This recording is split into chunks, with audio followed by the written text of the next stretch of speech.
Hello everybody, welcome to Paleo-Talk, the show where everything is poorly drawn. My co-host is Dimetrodon, and we talk about paleontology. Today we're gonna talk about the Spinosaurus of the Dromaeosaurs, Austroraptor.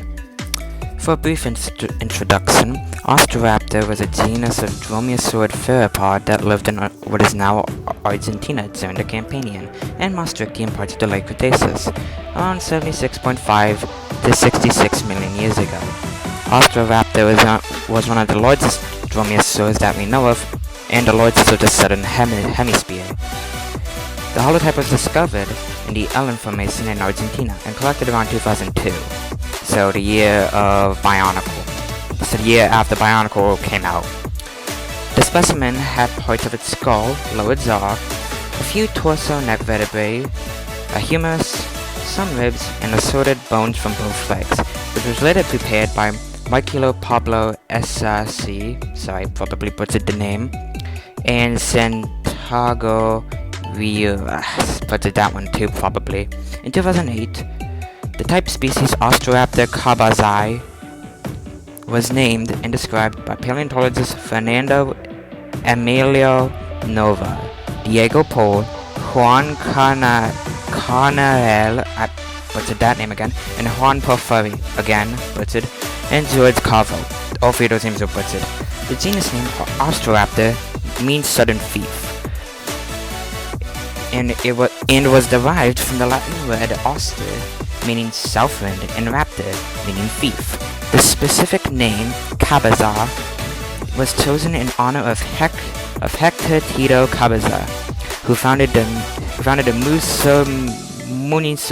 I'm gonna butcher this so hard, I guess. Municipal de Lamacu, where the specimen was partially studied. For more in-depth information about Austroraptor reached lengths of 6 meters or 20 feet from head to tail and weighed around 520 kilograms or 1,150 pounds. Their skulls were low and elongated and measured around 30 inches in length or about 80 centimeters. They had long, conical, non-serrated teeth like those of Spinosaurids, like Spinosaurus for example, suggesting their diet was primarily comprised of fish. Austroraptor had weird morphology in its toes, with the fourth toe being over twice the width of the second toe. Austroraptors in the subfamily Eunlaginae, I butchered that, of which Austroraptor was one of the later ones. Austroraptor shared its environment with other predators like Apellosaurids, like Aucasosaurus, I butchered that, and other dromaeosaurs. He also lived with titanosaur sauropods like Allosaurus, butchered, hadrosaurs like Lampomposaurus. Austroraptor also lived in a forest-like ecosystem of lakes, rivers, allowing for Austroraptor to hunt fish, limiting competition with other predators. Although granted, they still hunted, or at least possibly still hunted, hadrosaurs and sauropods, creating some remaining competition between the multiple predators of this environment. As for the immediate presence, it's rather limited. There's not much. The only one I could really think of was Prehistoric Planet. In the second season, they appear during one segment where they are shown to group up for fishing in a way, showing off a shoreline feeding tactic like Spinosaurus might have, by waiting at the coast and waiting for fish to pass by where they could bite them or eat them. You know what I mean.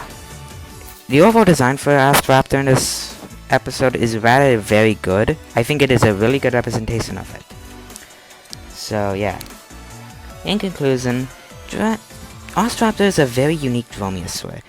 Being very large, slimmer than most dromaeosaurs, even smaller than it, and possibly eating fish, it was a very interesting and brilliant animal that I hope will be studied more in the future.